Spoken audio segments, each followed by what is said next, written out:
স্বামীজি জীবনের প্রথম দিকগুলোতে এই চৈতন্যদেবের কীর্তন গান নিয়ে টুকরো টুকরো কিছু সমালোচনা করেছিলেন।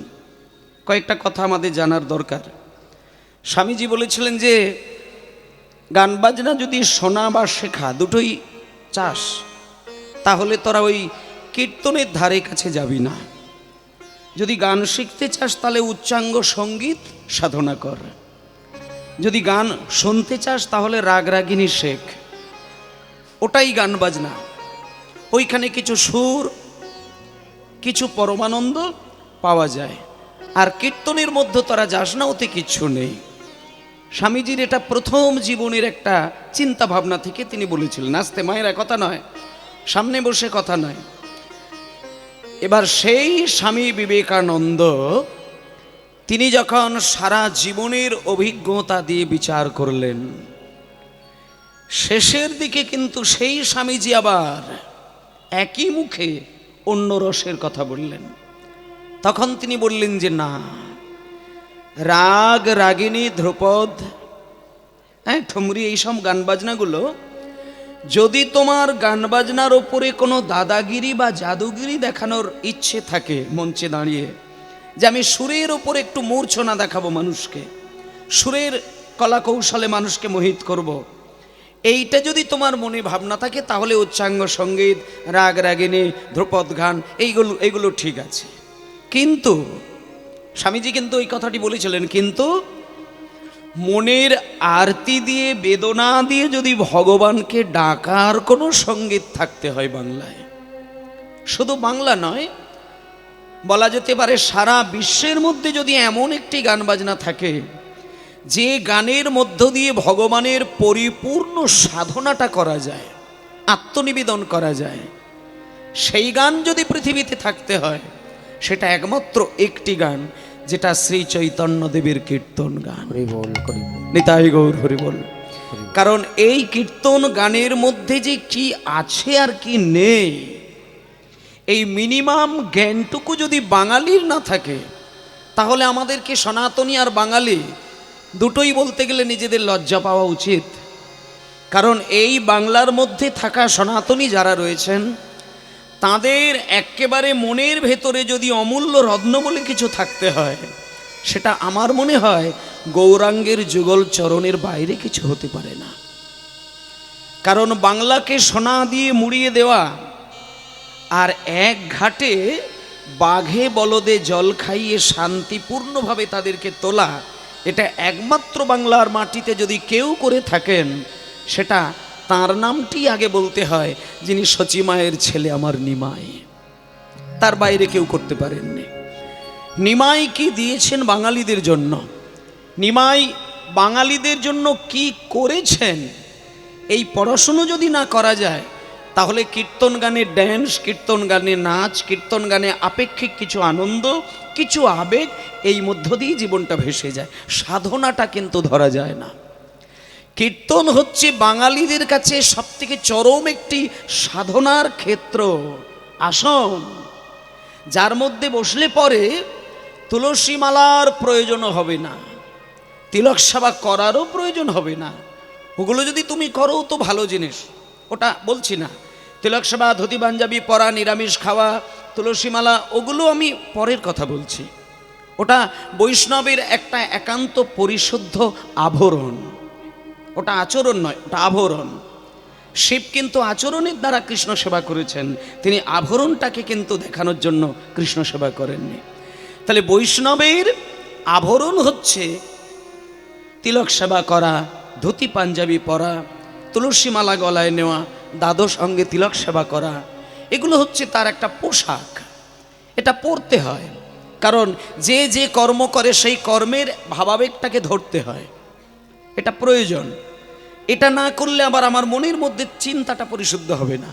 আমি ওইটা বলছি না, কিন্তু সবার আগে যদি আমার গোড়ার দিকটা তাকানো যায়, সেই দিকটা তাকালে দেখা যায় যে তুমি যদি 10 লক্ষ টাকা দিয়ে মন্দির তৈরি করে ফেলো, তুমি এটুকু ভেবে ফেলো না যে তুমি দেবতাকে তোমার ঘরে স্থান দিয়ে দিলে, এটা নয়। তুমি দেবতার বিগ্রহ বানিয়েছ, সেটা দেবতা নয়। তুমি ঈশ্বরকে স্থান দিয়েছো মানে তুমি ঈশ্বরের একটা ছবি তৈরি করে তাকে ভালোবাসো বলে তার পছন্দ মতো মূর্তি বানিয়ে তুমি ঘরে রেখেছো। এমন একটা মূর্তিকে বানিয়েছো যে মূর্তিটা দেখলে তোমার প্রেমটা জাগবে, সেটাই তোমার কাছে ভগবানের রূপ। কিন্তু ভগবানের যে আসল কি রূপ সেটা কাউকে ধরা দেননি, কারণ যে সর্বশক্তিমান তার রূপ দর্শন করা সামান্য মানুষের কাজ নয়। এই তারা, নক্ষত্র, সূর্য, চন্দ্র এগুলো সব কৃষ্ণের পায়ের কাছে খেলনার মতো ঘোরাঘুরি করে। তাহলে দুপুরবেলা যে সূর্যের দিকে তাকাতে পারি না, সেই ক্ষমতা নেই, সেই সূর্য হচ্ছে আমার ভগবানের খেলনা। আর সেই ক্ষেত্রে আমি কৃষ্ণের রূপ দেখব, ভগবানের রূপ দেখব, এটা ভাবা আমাদের অনেকটা দুঃসাহস হয়ে যায়। ওদিকটা না যাওয়াই ভালো। শুধু ভালো লাগার মতন করে রূপ তৈরি করে একটা মূর্তি তৈরি করেছি, আমরা বলে দিয়েছি ইনি হলেন রাধারানী, ইনি হলেন কৃষ্ণ। কিন্তু যাকে দেখার কথা তাকে দেখতে গেলে ওই বিগ্রহের মধ্যে নয়, ওই মন্দিরে নয়, ওই বৃন্দাবনে নয়, ওই দ্বারকায় নয়, ওই নবদ্বীপে নয়, তোমার সব থেকে প্রধান যে জায়গাটা সেটা হলো তোমার মধ্যে থাকা তিনটে গুণের মধ্যে সত্যগুণকে যদি জাগিয়ে তুলতে পারো, সেইখানে তোমার চিন্তাটাকে পরিশুদ্ধ রাখতে পারবে। যে রাজসিক গুণে ডুবে থাকবে তার চিন্তা পরিশুদ্ধ হবে না, যে তামসিক গুণে ডুবে থাকবে তার চিন্তাকে কোনোদিন পরিশুদ্ধ করতে পারবে না। তাই গুণটাকে আগে পরিষ্কার করতে হবে, তারপরে চিন্তাটাকে পরিশুদ্ধ করতে হবে। আর চিন্তা যদি একবার পরিশুদ্ধ হয়, তার আবেগ কিন্তু বড় মধুর হবে। আবেগটা মানুষের কাছে সব থেকে মূল্যবান, এর বাইরে কোনো কিছু মূল্য নেই। তোমার মুখের ভাষার মূল্য নেই, তোমার আবেগ যদি তেতো হয়। আর আবেগ যদি মিষ্টি হয়, ভাষাটা মধুর থেকে মধুর হয়ে যায়। তাই শিশুকে কোলে করে যখন কেউ আদর করে, সেখানে শিশুর ওই মুখের বাণী শুনে কেউ আদর করে না, শিশুর পা থেকে মাথা পর্যন্ত তার সুমিষ্ট আবেগটাকে দেখে বুকে জড়িয়ে ধরেন। তাই আবেগ আগে পরিষ্কার করতে হয়। আর সেই আবেগটিকে যদি সুমধুর করে তোলা যায়, তাহলে মানুষের ভাবনাটাকে সুমধুর করতে হবে। আর ভাবনাকে যদি সুমধুর করা হয়, তাহলে সনাতনী কিছু রীতিটাকে মেনে চলতে হবে। আর সনাতনী রীতিকে যদি মানতে হয়, তাহলে নিজেকে জ্ঞানীগুণী মানুষদেরকে অনুসরণ করতে হবে। তাদের অনুসরণ করে তারা যে পথে সম্মান দিয়েছেন আসনকে, সেই আসনের যোগ্য সম্মান দিয়ে নিজেকে দাঁড়াতে হবে। তাই এই কীর্তনের আসনটি নিছক একটা বাৎসরিক হই হুল্লোড় করা আসন কিন্তু নয়। এটা অনেকেই বোঝেন না। বছরে একবার কীর্তন হচ্ছে, একটু নাচ গান হবে, কীর্তনিয়া আসবে, শেষের দিকে 5টা হিন্দি গান গাইতে বলবো, আমরা খুব আনন্দ করব, নাচা গানা করব। এটার জন্য কীর্তন গান নয়। যদি এইরকম কোনো কমিটি ভাবেন, আমি তাদেরকে করজোড়ে বিনয় করে বলবো যে কীর্তন যজ্ঞের শুরু আর শেষ, এর মধ্যে পরিপূর্ণ ভক্তিটাকে ধরে রাখবেন। যদি মনে হয় নাচ না হলে আর কিছু ছেলে হয়তো খুশি হবে না, তাদের জন্য আলাদা করে নায়িকাকে নিয়ে এসে ড্যান্সের আসর সাজাও। কিন্তু চৈতন্যের চরণ যেখানে বসানো রয়েছে, যেখানে যোগ মায়া দেবীকে সাক্ষী রেখে ভজন করব বলে সংকল্প করেছে, সেখানে ভক্তিকে পদাঘাত করে আর ওই বিশ্রী কিছু নাচ, যেটা এখন বর্তমানে কীর্তন আসরে রাসমঞ্চে অষ্টসখীদের যে নোংরা নাচ, এগুলো আমি মনে হয় যারা সত্যিকারের সনাতনী বলে নিজেদেরকে মনে করেন, তাদের এই দায়িত্ব নেওয়া উচিত। কারণ আমাদের বাংলায় রাজা রামমোহন রায়, ঈশ্বরচন্দ্র বিদ্যাসাগর, রবীন্দ্রনাথ ঠাকুর, নেতাজি সুভাষচন্দ্র বসু, আরও যাদের নামকরণ করব বা আপনারা জানেন, সকলের আগে কিন্তু বাংলাকে সংস্কার করার জন্য জীবন বলি দিয়েছিলেন আমার চৈতন্য মহাপ্রভু। হরি বল, নিতাই গৌর হরি বল। চৈতন্য দেবীর নাম অনেক আগে 15 শতাব্দীতে তিনি এসেছিলেন। তিনি শুধুমাত্র বাঙালিদেরকে শান্তি দেবার জন্য চিন্তা করেছিলেন। তিনি তার নিজের স্ত্রীর সম্মানটুকু পর্যন্ত যথাযোগ্য রাখতে পারেননি, শুধু সারা মানব সমাজের কল্যাণের দায়িত্বটা নিয়েছিলেন বলে। তিনি মানব জাতির কল্যাণের পূর্ণ দায়িত্ব নিয়েছিলেন, তাই তার স্ত্রীর সম্মান পরিপূর্ণ রাখতে পারলেন নি। তাই তিনি বাংলাদেশে গিয়ে তপন মিশ্রকে বুকে জড়িয়ে ধরে যখন বাংলাদেশের বাঙালিদেরকে প্রেম দিতে গেলেন, বাংলার মানুষকে প্রেম দিতে গেলেন, তখন ভুলেই গিয়েছিলেন যে সচিমায়ের কাছে আমার স্ত্রী রয়েছেন, এটা ভুলে গিয়েছিলেন। যখন তিনি নামে প্রেমে পাগল হয়ে কয়েক মাস কাটিয়ে দিলেন, পরে যখন মনে হলো যে বাড়িতে আমার স্ত্রী আছে, তখন তিনি আসলেন। ইতিমধ্যেই কিন্তু লক্ষ্মীপ্রিয়া দেবী তখন মারা যায়, বিরহে মারা যায়। কারণ একটা মানুষ যদি নিজের থেকে বেশি কাউকে ভালোবেসে ফেলেন, কিছু পাবার স্বার্থে ভালোবাসলে সে ব্যথা সহ্য করা যায়, কিন্তু পাবার স্বার্থে নয়, কেবল আমি ভালোবাসার জন্যই তাকে ভালোবাসবো, কিছুর জন্য ভালোবাসি না।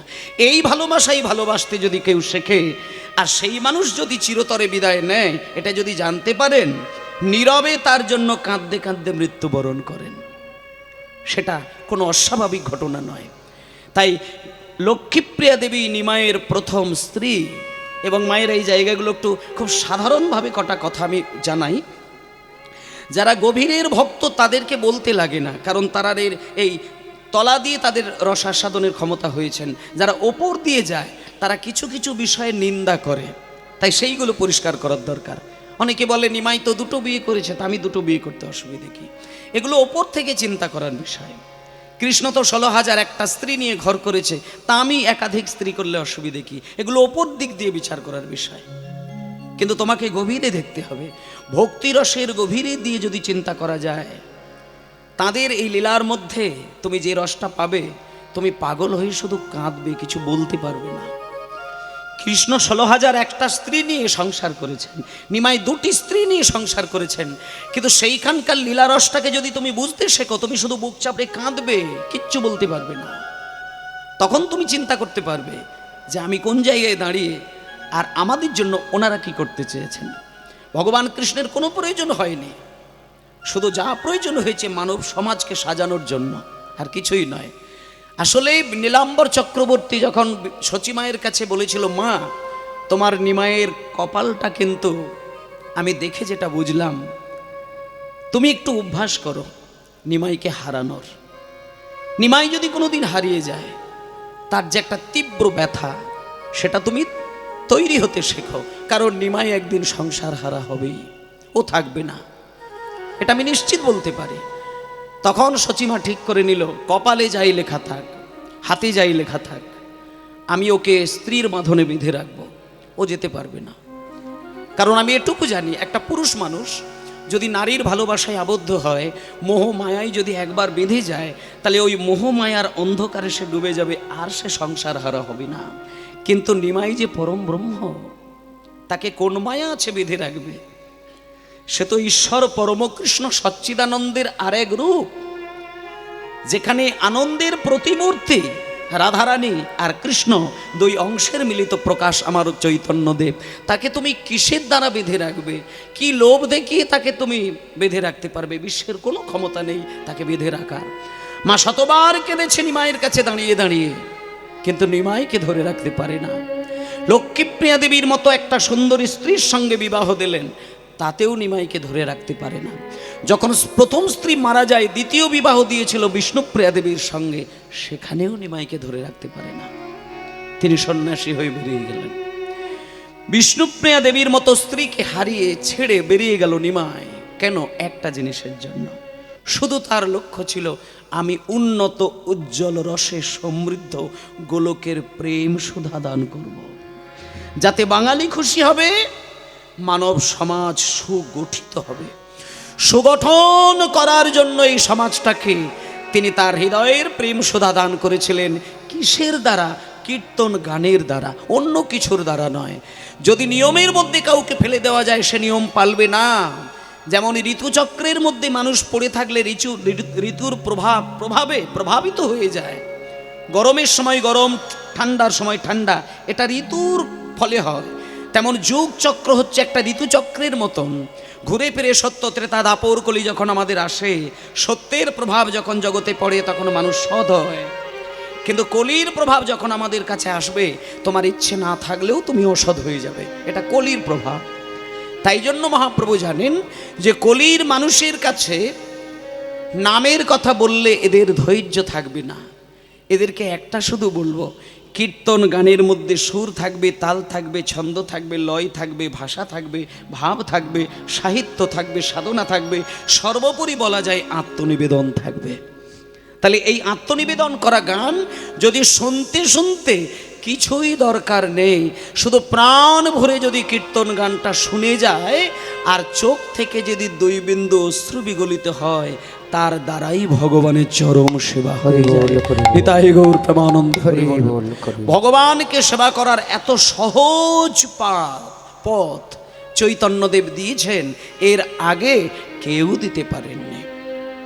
তাই জন্যই বললেন, বৃন্দাবনের খেলা ছিল গোধন চরণ, হরি হরি হরি ছিল গোধুল চরণ, বৃন্দাবনের খেলা ছিল গোধুল চরণ, বৃন্দাবনের খেলা ছিল গোধুল চরণ। আর নবদ্বীপের খেলা হলো নাম সংকীর্তন, নবদ্বীপের খেলা হলো নাম সংকীর্তন, আর নবদ্বীপের খেলা হলো নাম সংকীর্তন, নবদ্বীপের খেলা হলো নাম সংকীর্তন। বৃন্দাবনের খেলা ছিল মুরলী বাদন, বৃন্দাবনের খেলা ছিল মুরলী বাদন, বৃন্দাবনের খেলা ছিল মুরলী বাদন।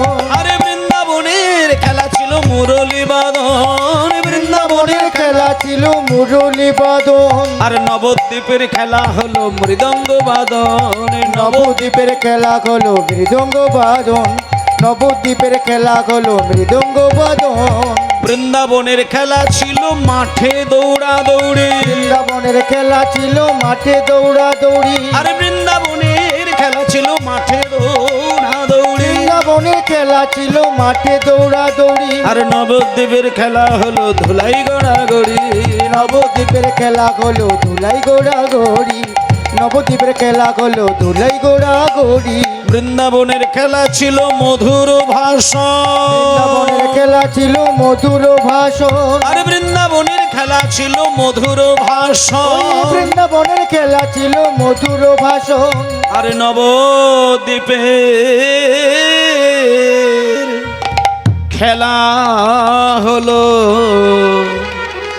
হরি নামেতে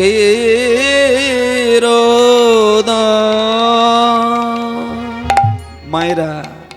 এইখানটা ঘুরে গেল, এই শেষ লাইনটাতেই বুঝতে হবে কি বললেন।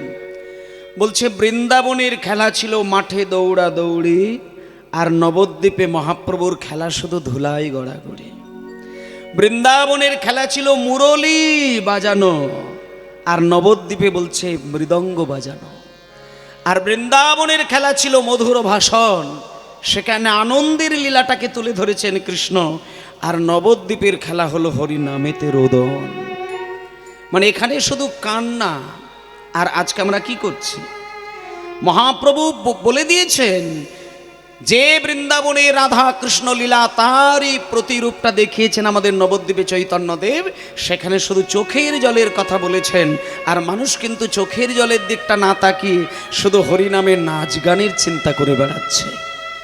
এইগুলো একটু খুব খেয়াল করে কীর্তন শুনতে হবে এবং কীর্তন গাইতে হবে। কিছু কীর্তনিয়াদের দোষে এই জায়গাগুলো নষ্ট হচ্ছে। আমার কাছে কথা হচ্ছে, আপনারা কীর্তন শ্রবণ করেন, কিন্তু একটা কীর্তনিয়া যদি অসভ্য নাচগুলো না দেখায়, তাহলে আপনাদের চাহিদাটা বাড়বে না। আর আপনাদেরকে বলবো, আপনারা ওই দিকটা কোনোদিন আশা করবেন না। যে নাচে চৈতন্যদেবের সেবা রক্ষা করা যায় না, সে নাচ হরিবাসরে হওয়া উচিত নয়। তুমি নাচো, নাচার কোনো অসুবিধে নেই। এমন একটা নাচ তুমি কীর্তন গাইতে গাইতে নাচবে, যে নাচে জগতের মানুষের মনোরঞ্জন হবে না, জগৎপতি ভগবানের মন খুশি হয়ে যাবে। সেই হলো আসল নাচ, যেটা হীরাবাই তখনকার দিনে কয়েক শত বছর আগে একটা মেয়ে ছিল, সুন্দরী মেয়ে, বাইজি মেয়ে, তার নাম ছিল লক্ষ্যহীরা।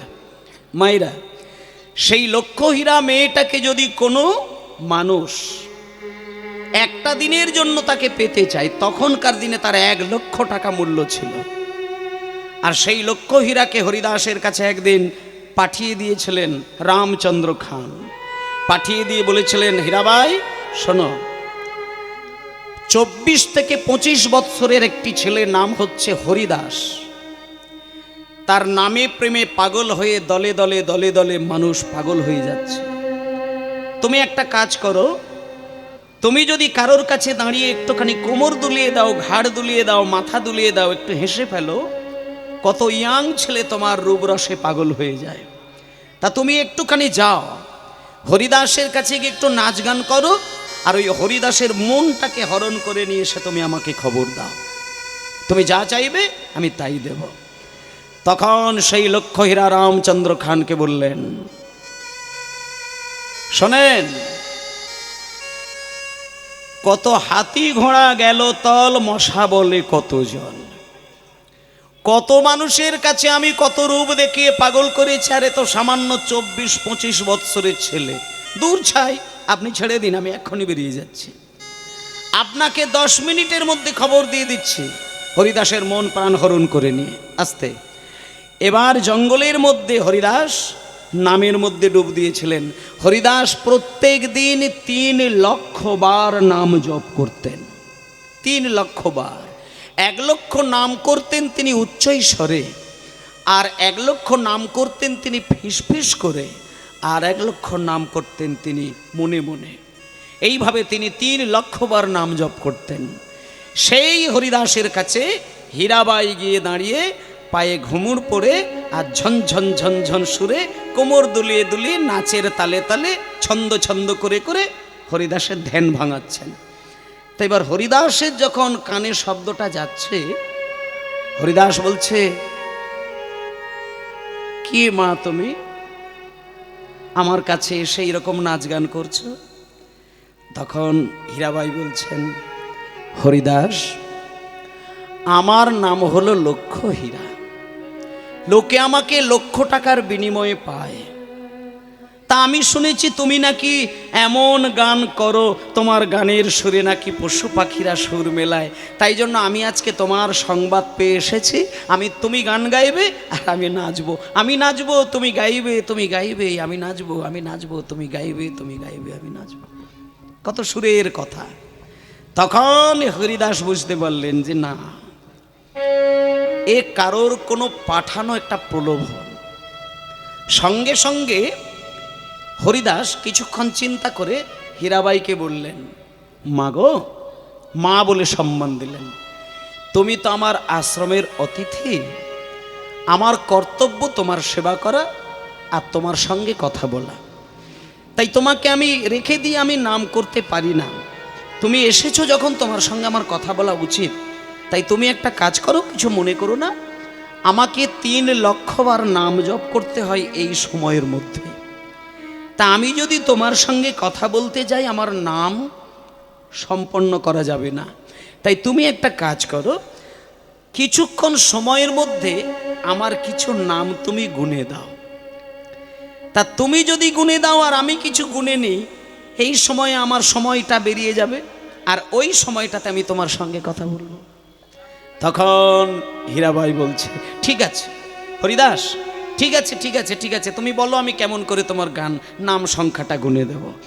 এখানে যারা দীক্ষা নিয়েছেন তারা জানেন, দীক্ষা মন্ত্র দেখবেন জপ করার একটা নিয়ম আছে, এইখান থেকে প্রথম সংখ্যা শুরু করতে হয়, এইভাবে যেতে হয় 1, 2, এবং নখ স্পর্শ হবে না, এই আঙুলের মধ্য অংশটা দিয়ে স্পর্শ করে গাঁট গুনে গুনে গড়তে হয়। তা আজকে হীরাবাইকে যখন নিয়মের মধ্যে সংখ্যা বেঁধে দিয়ে যখন নিয়মের মধ্যে নাম উচ্চারণের কথা বললেন, আর হরিদাসও গানটা গাইছে, হীরাবাইও তার সুরে সুরে তাল মিলিয়ে মিলিয়ে। নাও হীরাবাই, তুমি আমার সঙ্গে বলো, বলো, হরে কৃষ্ণ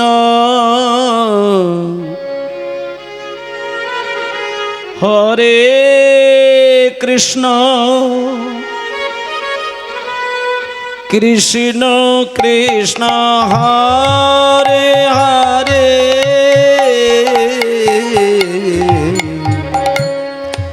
হরে রাম হরে রাম রাম রাম হরে হরে। এইভাবে বলো, হরে কৃষ্ণ হরে কৃষ্ণ বাহ, কৃষ্ণ কৃষ্ণ হরে হরে হরে রাম হরে রাম হরি রাম রাম হরে হরে। হীরাবাই তুমি এইভাবে ধরো, বলো হরে কৃষ্ণ কৃষ্ণ কৃষ্ণ হরে হরে, হরে রাম রাম রাম রাম হরে হরে। হরে কৃষ্ণ কৃষ্ণ কৃষ্ণ হরে হরে, হরে রাম রাম রাম হরে হরে। সবাই মিলে বলো হরে কৃষ্ণ কৃষ্ণ কৃষ্ণ হরে হরে, হরে রাম রাম রাম হরে হরে। হরে কৃষ্ণ কৃষ্ণ কৃষ্ণ হরে হরে, হরে রাম রাম রাম হরে হরে। মায়েরা এইভাবে নাম সংখ্যা গুনতে গুনতে আর নাম সুরে সুরে গাইতে গাইতে হীরাবাইয়ের কখন যে দুটি হাত ওপরের দিকে উঠে গেল হীরাবাই খেয়াল করতে পারেনি। এমন একটা অদ্ভুত ভাবের নাচ হীরাবাই নেচে দিলেন। কিছুক্ষণের মধ্যে হীরাবাই চমকে উঠলেন, এ কি, এ আমি কি নাচ নাচলাম? হরিদাস, হে কি নাচ আমি নাচলাম? সব নাচ আমার ভুল হয়ে গেল হরিদাস, সব ভুল হয়ে গেল। তখন হরিদাস বললেন হাত জোড় করে, হীরাবাই তোমার নাচ ভুল হয়নি। এতদিন যে তুমি নাচছিলে এতদিনই তুমি ভুল নাচ নেচেছিলে। আজকে তুমি যে নাচ নাচলে সেই নাচে জগৎপতি অতি খুশি হয়েছে।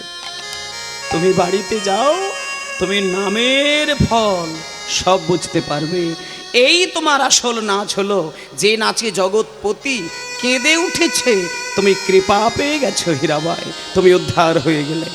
তখন সেই হীরাবাই সেই যে নাচ আর সেই প্রেম আর সেই হৃদয় দোলানো নয়ন ভেজা এই অবস্থায় যখন বাড়িতে গেলেন, আচ্ছা হরিবোল, নিতাই গৌর প্রেমানন্দে হরিবোল হরিবোল হরিবোল হরিবোল হরিবোল। নমস্কার। 10 নম্বর ওয়ার্ড সংহতি মেলার পক্ষ থেকে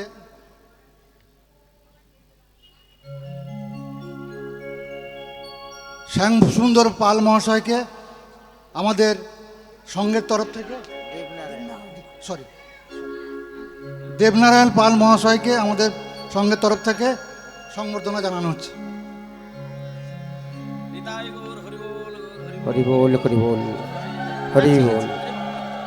হরে কৃষ্ণ আচ্ছা হরি হরি। ঠিক আছে, হ্যাঁ ঠিক আছে। হরিবোল হরিবোল হরিবোল। নিতাই গৌর হরিবোল গৌর হরিবোল হরিবোল হরিবোল। জয় নিতাই। তা যাই হোক, এই হচ্ছে বিষয়। তা আজকে সেই হীরাবাই যখন বাড়িতে গেলেন, আসতে মায়েরা বাড়িতে গিয়ে যখন দাঁড়িয়েছে, তার বাড়িতে একাধিক চাকর চাকরানি ছিলেন। তা তখন সেই একাধিক চাকর চাকরানিরা যখন দেখলো সারা রাত্রির কোথায় যে দিদি কাটালো, কাটিয়ে সকালবেলা বাড়ি ফিরলেন, তা এবার চাকর চাকরানিরা শুধু ওই দিদিকে দেখে, মানে লক্ষ্যহীরাকে দেখে বলছেন, দিদি বলছিলাম কি যে অনেকক্ষণ বোধহয় কোনো কিছু খাওয়া হয়নি, মুখটা শুকনো শুকনো লাগছে, তা একটু তড়িঘড়ি করে একটু ভাত বসিয়ে দিই। হীরাবাই তাদের চোখের দিকে তাকিয়ে বলছেন হরে কৃষ্ণ। আবার কেউ এসে বলছেন, দিদি কাপড়টা নোংরা হয়ে গেছে, ধুলো ময়লা পড়ে আছে, কাপড়টা কেচে দিই। হীরাবাই শুধু বলে হরে কৃষ্ণ। মানে হীরাবাইয়ের মুখে রাম নাম শুনছে যেন ভূতের মুখে রাম নাম। এবার এই সব কথাতেই মুখে কেন শুধু হরে কৃষ্ণ? এই আবেগ লক্ষ্য করে হীরাবাই পুনরায় কিন্তু ছুটে গেলেন হরিদাসের কাছে। হরিদাসের কাছে গিয়ে বলছে, হরিদাস, আমি কথাই কথাই কৃষ্ণ নাম শুনছি কেন? কথাই কথাই আমি কৃষ্ণ কথা বলছি কেন? বলছে, শোনো, কৃষ্ণ জিউ ভাই যদি তোমার অজান্তে এসে যায়, জানতে হবে তোমার নামের কৃপা হয়েছে। যেমন তেঁতুলের কৃপা যদি কারোর ওপরে কিঞ্চিত এসে যায়, তখন তার জিভে জল এসে যায়। তেঁতুল তেঁতুল তেঁতুল, এই চিন্তা যদি খুব অন্তর থেকে আপনি করেন, তেঁতুলের যে টেস্ট, তার যে স্বাদ, এটা যদি আপনি ভেতর থেকে পেয়ে যান, তাহলে আপনার জিভে দেখবেন জল এসে যাবে। কারণ এটা তেঁতুলের ধর্ম। তেঁতুলের চিন্তা যে করে, সে তার ক্ষমতা অনুসারে তার জল আনিয়ে দেয় সেই মানুষের। তা কৃষ্ণ নামের চিন্তা যিনি করেন, কৃষ্ণ নামের প্রভাবে তার চোখে জল এসে যায়। এটা নামের গুণে হয়। তাই ভক্তমণ্ডলী মায়েরা, আজকে আমরা সেই নাম, প্রেম, ধ্যান, জপ, তপের দ্বারা ভগবানের আরাধনা করতে পারবো না বলে শুধু নাম শুনতে শুনতে ভগবানের সেবা করব। আজকে আমরা এখানে যে মায়েরা বাবারা বসে আছেন, আমাদের উদ্দেশ্য থাকবে অন্য কিছু নয়, শুধু একটা উদ্দেশ্য। আমরা যেহেতু মানুষ, আমাদের কাছে সবথেকে বড় সম্পদ হলো একটা, সেটা কি না, একটু সুখ আর একটু শান্তি। এই যে কুম্ভ মেলা হচ্ছে, অনেকেই কুম্ভ মেলায় গেছেন। একটা কথা আপনাদের বলে দিই, অনেকেই গেছেন, অনেকেই যাননি। যারা যাননি তাদেরকে বলবো, যদি সময় থাকে এখনো ঘুরে আসতে পারেন, আর যদি না সময় হয় তাহলে আগামী 12 বছর 3 মাস অন্তর কুম্ভ মেলাটা হয়। 12 বছর 3 মাস, 12 বছর ডট 12 বছর নয়, 12 বছর 3 মাস ছাড়া ছাড়া হয়। আর কুম্ভ মেলা হয় 48 দিন। 48টা দিন ধরে এই কুম্ভ মেলা হচ্ছে। আর এই কুম্ভ মেলায় যদি কোনো মানুষ 48টা দিনই সেখানে থেকে স্নানটা করতে পারে, শিবের চরণে আত্মসমর্পণ করে, তাহলে অপ্রাকৃত শক্তির যে উত্থান ওই 48টা দিন ওই জলের মধ্যে ঘটে, সেটা তার শরীরের মধ্যে পরিপূর্ণ লাভ করেন। এবং সেই যে অপ্রাকৃত শক্তির যে একটা উত্থান ওই 48টা দিন ধরে সেখানে চলে, এটা নিছক ফেলে দেওয়ার বিষয় নয়। এগুলোকে যুক্তিতর্ক দিয়ে বিচার করলে হবে না। কথায় বলে অমৃতের কলসি রাখা হয়েছিল। একটা কথা বলি, অমৃতের কলসি থেকে অমৃত মানুষকে পেতে হবেই। যে সংসারের মধ্যে শান্তি নেই, সুখ নেই, তাকে কোনোদিন টাকা দিয়ে অমৃতময় জীবন তৈরি করা যায় না। টাকা মানুষের সুখ বাড়াতে পারে, কিন্তু শান্তি বাড়াতে পারে না। আর শান্তিতে জীবন কাটানোটাই হচ্ছে অমৃতের জীবন। আর শান্তিতে যদি জীবন কাটাতে হয়, তাহলে 48টা দিন কুম্ভ মেলায় গিয়ে স্নান করে আসবেন। যদি 48 দিন সময় না হয়, তাহলে মিনিমাম 7 দিন গিয়ে স্নান করবেন। আর অনেকে আছে একটা দিন ডুব দিয়ে চলে আসে, তাতে কিচ্ছু ফল হবে না, কিচ্ছু ফল হবে না। একদিন স্নান করলে একটা মানুষের কিচ্ছু হয় না। কারণটা হচ্ছে, মিনিমাম একটা মানুষের মনের ছন্দ পতন ঘটাতে গেলে 8টি প্রহরের প্রয়োজন হয়, 8টি প্রহর কাটাতে হয়। এই যার কারণে অষ্টম প্রহর কীর্তনের বিধান আছে। 3 ঘন্টা অন্তর হয় একটি প্রহর, 48 মিনিট অন্তর হয় একটি মুহূর্ত। তাই 3টি ঘন্টা করে করে 8টি প্রহর কাটালে তবে একদিন হয়। সেই একটা দিন কাটলে তবে তোমার সংসারের চিন্তার ছন্দটা একটু ভাঙবে, তারপরে তোমার স্নান হবে। তা তুমি ওই একই ছন্দে স্নান করে আসলে পরে কোনোদিন ফল ভালো হবে না। মিনিমাম 7 দিন স্নান কুম্ভ মেলায় করা অবশ্যই কর্তব্য। এবং যিনি করবেন, আমি বলে দিচ্ছি, এবছর যদি নাও পারেন, পরের নেক্সট যখন 12 বছর 3 মাস পরে যাবেন, যদি পারেন 48 দিন করবেন, নচেত 7 দিন করবেন। আর সকালবেলা যখন স্নান করবেন, আপনি হাত জোড় করে, সেখানে কারোর নাম নয়, সেখানে কেবলমাত্র শিবের নাম হয়, যেটা শিবরাত্রি হচ্ছে কদিন পরে। আর শিবের নামের একমাত্র কারণ হলো, যারা পতি সেবায় সন্তুষ্ট করতে চায় পতিকে, এবং পতি সেবার করতে করতে পতির কাছ থেকে ভালোবাসা পেতে চায়, কেবলমাত্র তার ভালোবাসা লাভের জন্য, তাকে সন্তুষ্টি করার জন্য শিবের মাথায় জল ঢালা। এবং পতি অর্থে আমরা যেটা ভুল বুঝেছি সেইটা আমি বলে দিই আপনাদের। আমরা ভেবেছি শিবের মাথায় জল ঢালে স্বামীর সুখ হয়, মানে দেহপতি স্বামী। দেহপতি স্বামী নয়, ওটা নয়। দেহপতিকে তুমি খুশি করবে, তোমার ক্ষমতা আছে। ক্ষমতা আছে, স্বামীকে খুশি করতে পারবে। একটা স্বামী স্ত্রীকে সন্তুষ্টি রাখতে পারবে 24টা ঘন্টা, সারাটা জীবন, এই দায়িত্ব কে নেবে? সম্ভব নয়। কোন স্ত্রী স্বামীকে খুশি করতে পারবে সারা জীবন, এই দায়িত্ব কে নেবে? কেউ নিতে পারবে না। তুমি শিবের মাথায় জল যদি প্রত্যেকটা দিনও ঢেলে যাও, কিচ্ছু হবে না, কাঁচকলা। ওতে করে স্বামীর সুখ হয় না। তোমার যেটা আসল কাজ, সেটা হলো শিবের মাথায় জল ঢালার একমাত্র কারণ হলো শিব হচ্ছেন সর্বশ্রেষ্ঠ ত্যাগী বৈষ্ণব। শিবের মতন এত বড় সর্বত্যাগী বৈষ্ণব এই ত্রিভুবনে কেউ হয় না। আর সেই সর্বত্যাগী বৈষ্ণবের চরণে জল যদি ঢালতে পারো, তাহলে শিবের কৃপা যদি তোমার হয়, তাহলে তুমি জগৎপতির চরণ সেবা করার অধিকারী হতে পারবে। কারণ কৃষ্ণকে পাবো এটা আমার মনের আকাঙ্ক্ষা, কিন্তু কৃষ্ণের কৃপা যে আমার হবে এই গ্যারেন্টিটা কিন্তু কেউ দিতে পারা যাবে না। কিন্তু শিবকে যদি তুমি খুশি করো, শিব যদি কৃপা তোমাকে করে, তুমি যদি কৃষ্ণচরণে জল ঢালতে ভুলেও যাও, তোমার বৈরাগ্য ধর্মটা যদি শিব তোমার অন্তরে বাজিয়ে দিতে পারে, একদিন না একদিন কৃষ্ণচরণ তুমি হৃদয় মাঝখানে দর্শন করবেই। তাই জন্য দেবাদিদেব মহাদেবের চরণে জল ঢালা মানে একমাত্র ভগবান কৃষ্ণকে খুশি করা, ওই দেহপতি স্বামীর কিন্তু নয়। এটা সম্পূর্ণ একটা ভুল চিন্তা ভাবনা। ওই জন্য শাস্ত্রে বলেছে দুজন স্বামীর সেবা করবে, এক হচ্ছে দেহপতি আর জগৎ অধিপতি প্রাণ গোবিন্দ। তাই কুম্ভ মেলায় গেলেও সেটা শিবের আরাধনা, আর এই যে শিবরাত্রি ব্রত সারা রাত্রি ধরে সাধনা করা, সেটাও শিবের আরাধনা। কিসের জন্য? প্রেম লাভের জন্য। প্রেম লাভ কোথা থেকে হবে? কৃষ্ণচরণ যদি কেউ পায় তবে তার প্রেম লাভ হবে। তাই চলুন মায়েরা, আজকে আমরা সেই কৃষ্ণচরণে মন দেব। তার আগে আমরা একটুখানি দেখি কেমন করে ভগবানকে পাওয়া যায়। সেই ভগবান কেমন, সেই ভগবানের কাছে পেতে গেলে আমাদের অন্তরটা কেমন থাকতে হবে।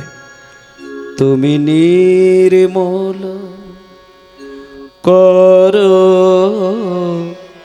মঙ্গল করে, মলিন মর্ম মোছায়। এই গানটার মানে বুঝতে পারলেই কীর্তনের আসল মানেটা বোঝা যাবে। এই গানটার মানেটা শুধু শুনুন। তুমি নির্মল করো, না বাজানোর জন্য এটাই করতে হবে না, আমি তাল দিয়ে দেবো। মঙ্গল করে মলিন মর্ম মোছায়। পরের লাইনে কি বলছে? তব পুণ্য কিরণ দিয়ে যাক মোর মোহ কালে মা ঘুচায়, মলিন মর্ম মোছায়। তুমি নির্মল কর মঙ্গল করে, মলিন মর্ম মোছায়।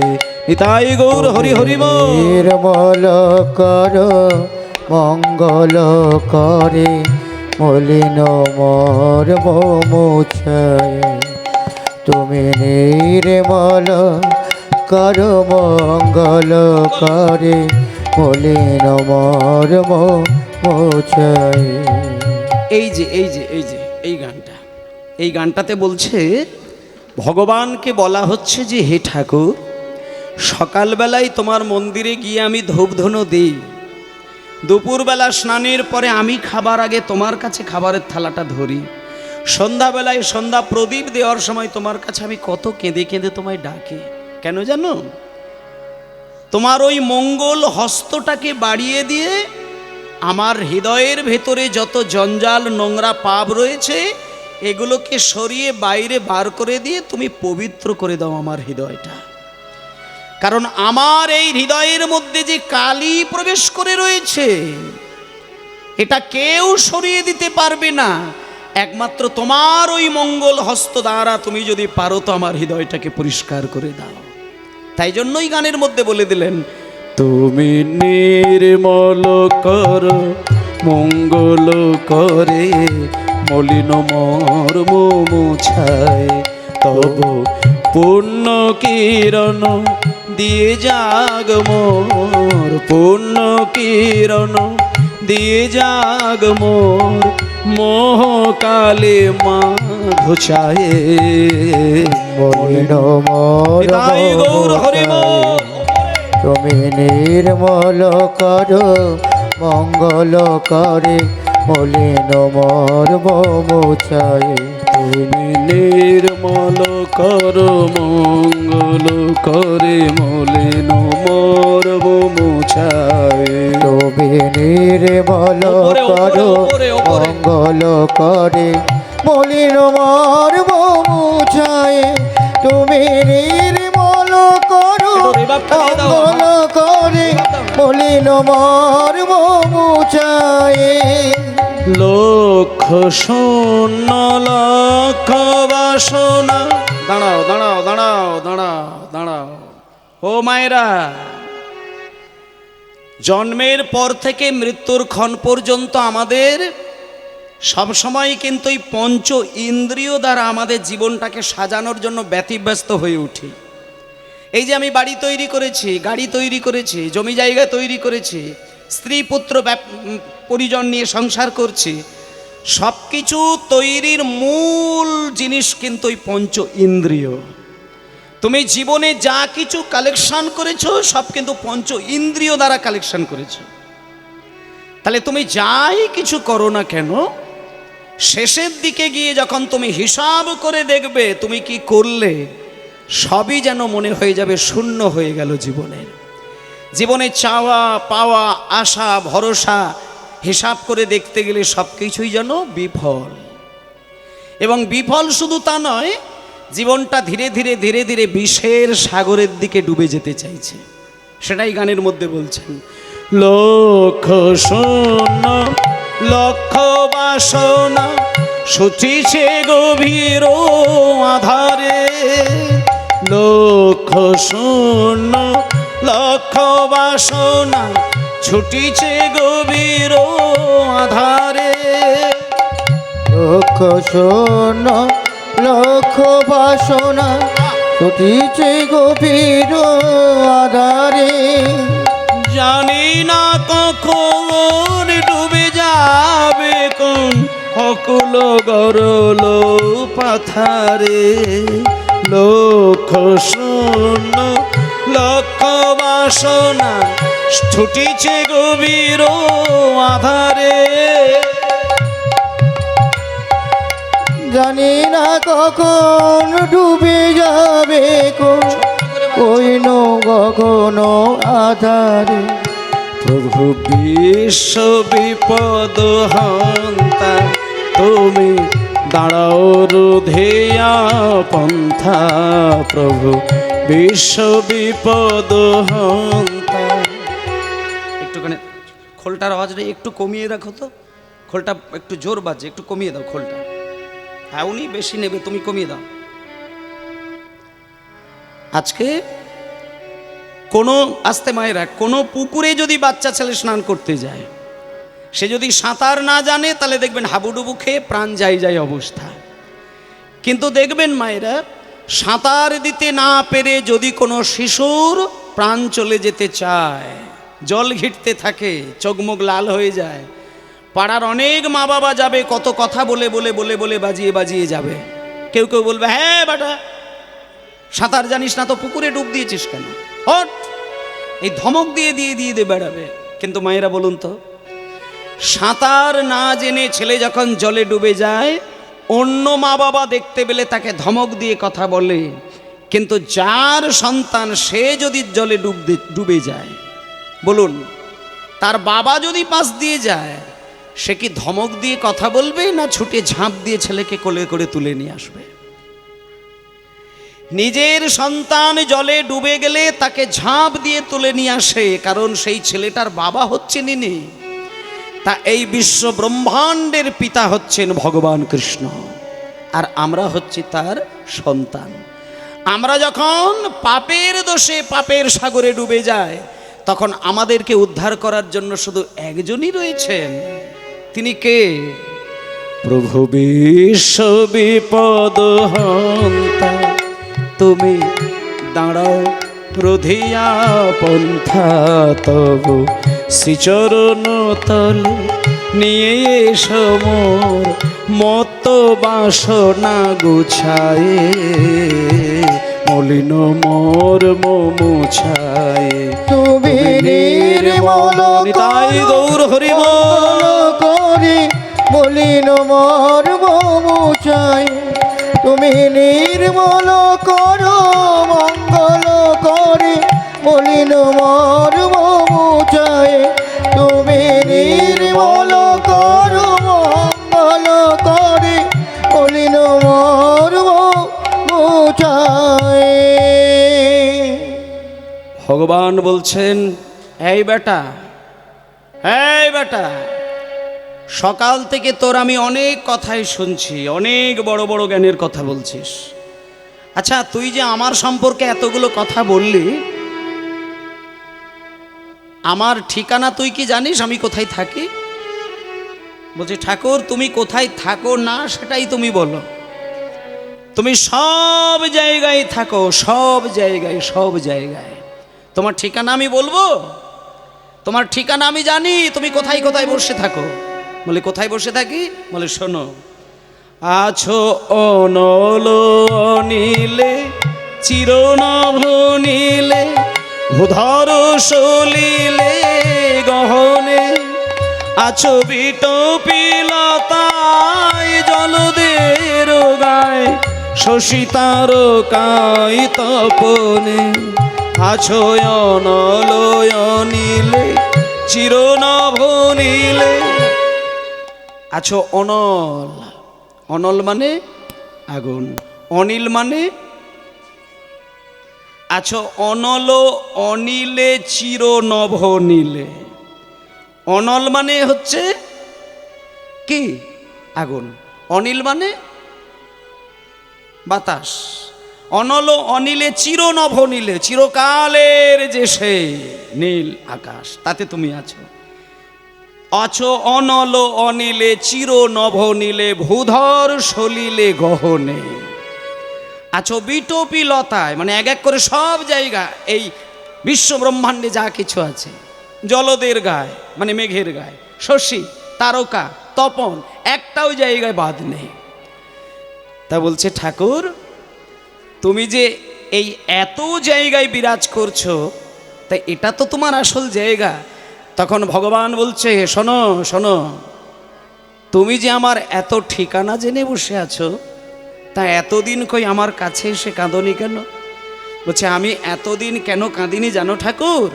শোনো, আমার নয়নে বসন বাঁধিয়া বসে আধারে মরি গো কাঁদিয়া আমি। আসলে আমরাও কিন্তু সেই জায়গাতেই বসে আছি। এই গানটি হচ্ছে রজনীকান্ত সেনের গান। এই গানটার মধ্যে বলতে চাইছে এটাই, আমরাও কিন্তু জানি যে ভগবান কোথায় থাকেন, তিনি কি করেন, তার কাজ কি, এবং মানুষের কল্যাণের জন্য তিনিই যে সব দায়ী, এটা আমরা জেনে বুঝেই কিন্তু ভগবানকে ডাকতে পারি না। কেন না, ওই যে বলছে মায়ার বসন্তি আমাদের চোখ আড়াল করা আছে, তাই আমরা ভগবানকে পাই না। তাই জন্য বলছে, আমি নয়নে বসন বাঁধিয়া বসে আধারে মরি গো কাঁদিয়া আমি। দেখি নাই কিছু, বুঝি নাই কিছু, দাও হয়ে দেখায় বুঝায়ে, মলিন মর্ম মুছায়, তুমি নির্মল করো মঙ্গল করে মলিন মর্ম মুছায়, তুমি নির্মল করো মঙ্গল করে মলিন মর্ম মুছায়। নিতাই গৌর প্রেমানন্দে হরিবোল হরিবোল হরিবোল। জয় নিতাই। আজকে আমরা রজনীকান্ত সেনের এই গানটি শুনতে শুনতে আমাদের আত্মসমর্পণ করার জন্য একটি গান শুনে নিলাম। কারণ মনের ময়লা পরিষ্কার করার ক্ষমতা মানুষের হয় না, এটা যদি ঈশ্বর কৃপা করে পরিষ্কার করে দেন তবে হতে পারে। তাই সেটা ঈশ্বরের কাছে আমাদের একটা প্রার্থনা রইল। এইবার চলুন এই মন পরিষ্কার করে কেমন করে আমরা গোবিন্দকে পাবো সেই লীলার মধ্যে আমরা প্রবেশ করব। আজকে আমরা যে ভক্তির কথা সাধন করব, তিনি এই কলিযুগে দুইবার জন্ম নিয়েছিলেন। জগন্নাথের কৃপায় আজকে সেই সন্তান জন্ম হয়েছিল এবং আজকেও আমরা সেই জগন্নাথের সম্পর্কে দুটো কথা শুনব। জগন্নাথের কাছে গেলে সংসারের অর্থের যে একটা অভাব থাকে সেটা দূর হয়ে যায়, এটা একটা মানুষের চিন্তা ছিল অতি প্রাচীনকালে। প্রাচীনকালে কিছু মানুষের একটা ধারণা ছিল যে কেউ যদি পুরীর মন্দিরে গিয়ে সমুদ্রে স্নান করে তারপরে জগন্নাথ মন্দিরের কাছে হত্যে দিয়ে কিছুদিনের জন্য তার কল্পনাটা জানিয়ে আসে, তার কল্পনা বাস্তবায়িত হয়। তাই মায়েরা আজকে সেই জগন্নাথের কাছে চলেছেন একজন। তিনি কে? তিনি আর কেউ নয়, তিনি আমাদের এই বাংলার ঘরে জন্ম নিয়েছিলেন। তিনি অদ্বৈত ঠাকুরের পরের জন্ম। অদ্বৈত ঠাকুর ছিলেন আগের জন্মে বিষ্ণু আর শিবের অবতার, আর পরবর্তীকালে সেই অদ্বৈত ঠাকুর আবার জন্ম নিলেন কলিযুগে। কোথায়? মেদিনীপুর জেলায়। সেই মেদিনীপুর জেলার বিখ্যাত একটি জায়গা, যে জায়গাটির নাম হলো ধারেন্দা বাহাদুরপুর। এখনও কিন্তু সেই গ্রামটি আছে, যদি পারেন দেখেও আসতে পারেন। সেই ধারেন্দা বাহাদুরপুর গ্রামের ছেলে। আজকে বাবা হচ্ছে কৃষ্ণমণ্ডল, মা হলো দুর্গা দেবী। দুর্গা দেবীর সংসারের মধ্যে প্রচণ্ড অর্থের অভাব। আস্তে আস্তে মায়েরা ডান দিকে একটু কথাটা একটু হালকা করে। তো এবার দুর্গা দেবী স্বামী সুখে ঘর করেন। মায়েরা কোনোদিন স্বামীকে ভাত থেকে ফ্যান ঝাড়িয়ে দিয়ে ভাতটা ধরিয়ে দেয়, কিন্তু নিজের খাবার মতন অন্ন কিন্তু তার বাড়িতে থাকে না। লুকিয়ে লুকিয়ে ফ্যান খেয়ে রাত কাটিয়ে দেয়। বাটিতে করে শুকনো দুটো মুড়ি খেয়ে দিন কাটিয়ে দেয়, পান্তা খেয়ে দিন কাটিয়ে দেয়। কোনোদিন স্বামীকে তার জন্য ব্যথা দিয়ে কথা বলেননি। কারণ পতিব্রতা নারী যারা হবে তারা স্বামীর অভাবটাকে হাসি মুখেই মেনে নেবেন। তা আজকে দুর্গা দেবী আর কৃষ্ণমণ্ডল এই দুই স্বামী স্ত্রী দিনের পর দিন দিনের পর দিন দিনের পর দিন খড়ের চাল, বাঁশের জানালা, বাঁশের দরজা, তাল পাতা দিয়ে ঘেরা ঘরের মধ্যে থাকে, আর সেইখানেই নিত্যদিন রাধা কৃষ্ণের ভজন করেন। কিন্তু মায়েরা রোজ রাধা কৃষ্ণের ভজন করেন। ভজ রাধা কৃষ্ণ গোপাল কৃষ্ণ, কৃষ্ণ কৃষ্ণ বল মুখে মনোরে। ভজ রাধা কৃষ্ণ হরি হরি হরি গোপাল কৃষ্ণ, কৃষ্ণ কৃষ্ণ বল মুখে মনোরে। আর ভজ রাধা কৃষ্ণ গোপাল কৃষ্ণ, কৃষ্ণ কৃষ্ণ বল মুখে মনোরে। ভজ রাধা কৃষ্ণ গোপাল কৃষ্ণ, কৃষ্ণ কৃষ্ণ বল মুখে মনোরে। আমি বুক ভরে যায় অভাব মেটায়, নামের বুক ভরে যায় অভাব মিটায়, নামে বুক ভরে যায় অভাব মিটায়। স্বভাব জাগায় মহাসুখে ভজ রাধা কৃষ্ণ গোপাল কৃষ্ণ, কৃষ্ণ কৃষ্ণ বল মুখে মনোরে। ভজ রাধা কৃষ্ণ গোপাল কৃষ্ণ, কৃষ্ণ কৃষ্ণ বল মুখে বলো রে আর ভজ রাধা কৃষ্ণ। যারা পুরীর মন্দিরে বেড়াতে গেছেন তাদের জন্য একটা কথা বলি, আমরা পুরী ধামে বেড়াতে গেলে জগন্নাথ দেব দর্শন করেই বাড়িতে চলে আসি। আজকে যখন দুর্গা দেবী আর কৃষ্ণমণ্ডল সংসার সামলাচ্ছেন, পান্তা খেয়ে মুড়ি খেয়ে দিন কাটাচ্ছে, কোনোদিন ফেনা ভাত খেয়ে দিন কাটাচ্ছে, কোনোদিন ফ্যান খেয়ে দিন কাটাচ্ছেন। তা দুর্গা দেবী কোনোদিন স্বামীকে কিচ্ছু বলেননি, বরং স্বামীকে একদিন বলছেন, স্বামী আমি যতটুকু জানি